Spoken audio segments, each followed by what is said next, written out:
একটি ছোট্ট পাখি সমুদ্রের তীরে দাঁড়িয়ে থাকা একটি গাছে বাসা বাঁধল। সেই ছোট বাসাতে দুটি ডিমও পেড়েছিল। সকাল হয়ে যাওয়ার কারণে সেই পাখিটি ডানা পানির খোঁজে বেরিয়ে যায়, কিন্তু একটা দমকা হাওয়া আসার কারণে তার সেই আদরের দুটি ডিম সমুদ্রের পানিতে পড়ে যায়। এরপর যখন সন্ধ্যাবেলায় সেই পাখিটি তার বাসায় ফিরে এলো, তখন সে দেখল তার বাসাতে ডিম নেই। পাখিটি তার ফাঁকা বাসা দেখে খুবই ঘাবড়ে গেল, কেননা আশেপাশে সে লক্ষ্য করল তখন কাউকেই দেখতে পাওয়া গেল না। সেজন্য সে সমুদ্রকে জিজ্ঞেস করল, সমুদ্র, আমি এখানে দুটি ডিম রেখেছিলাম, তুমি কি দেখেছ? সমুদ্র একটু রাগ ভঙ্গিমায় বলল, তোমার ডিম কোথায় আছে আমি কি করে বলবো? আজব তো। সমুদ্রের কথাবার্তা শুনে এই পাখিটি অনুমান করে ফেলল যে আমার ডিম এই সমুদ্রই লুকিয়ে রেখেছে।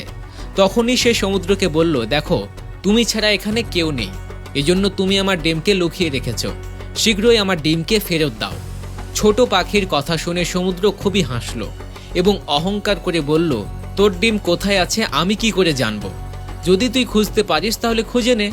সমুদ্রের মুখে এমন কথা শুনে ছোট্ট পাখিটি রেগে গিয়ে বলল, আমার ডিমকে শীঘ্রই ফিরিয়ে দে, আর তা না হলে আমি তোর সমস্ত পানি শুকিয়ে তোকে মরুভূমি বানিয়ে দেব। তখন ছোট্ট পাখির মুখে এমন কথা শুনে মহাসমুদ্র বলল, হে পাখি, আমি এই সমুদ্র পৃথিবীকে ধ্বংস করার মতো ক্ষমতা রাখি, আর তুই কিনা আমার পানি শুকিয়ে দেওয়ার ধমক দিচ্ছিস?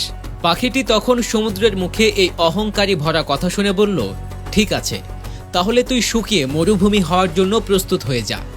এই কথা বলে পাখিটি সমুদ্রে ঠোঁট ডোবাতে লাগলো, আর সেই পানি ডাঙায় নিয়ে এসে ফেলতে শুরু করলো। আবার ঠোঁট ডোবালো, আবার ডাঙায় ফেললো। যেমনি সে কাজ 8 থেকে 10 বার করেছে, এবার সমুদ্র ঘাবড়ে গিয়ে বলতে থাকলো, আরে পাগল হয়ে গেছিস নাকি? কেন আমাকে শুধু শুধু শুকাতে চাচ্ছিস? কিন্তু পাখিটি সমুদ্রের কোনো কথাই শুনল না, সে তার কাজ করেই যাচ্ছিল। যখন পাখিটির এই কাজ 50 থেকে 60 বার হয়ে গেছিল, তখন সমুদ্র ভয় পেয়ে ভীত হয়ে একটি জোরে ঢেউ তার দিকে ছুঁড়ে মারল এবং পাখিটির ডিম দুটোকে বের করে দিল। সমুদ্রের তীরে দাঁড়িয়ে থাকা সেই গাছটি কয়েক ঘন্টা ধরে তাদের এই কর্মকাণ্ডগুলো দেখছিল।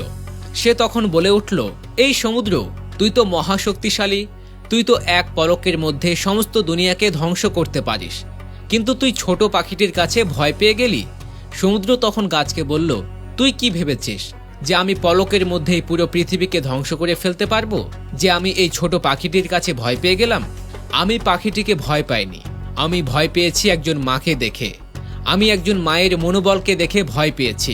একজন মায়ের দোয়া আল্লাহর আরশ পর্যন্ত কেঁপে ওঠে, আর যেখানে আমি তো তুচ্ছ।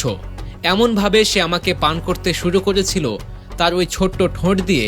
আমি ভাবলাম, মহান প্রভু না জানি আমাকে কিছুক্ষণের মধ্যেই পুরো সমুদ্র থেকে মরুভূমি বানিয়ে দেয়। প্রিয় দর্শক, মায়ের ব্যক্তিত্ব এমনই হয়ে থাকে। মায়ের দোয়া জান্নাতি হওয়ার মতো। মা যে কি জিনিস, যার মা নেই তাকে জিজ্ঞেস করুন। মাকে সম্মান করুন, তাকে দেখাশোনা করুন, যত্ন করুন। যতদিন পর্যন্ত তিনি আপনার কাছে উপস্থিত আছেন, ততদিন পর্যন্ত আপনার নিয়ামত এবং জান্নাতের রাস্তা খোলা আছে। চলে গেলেই টের পাবেন।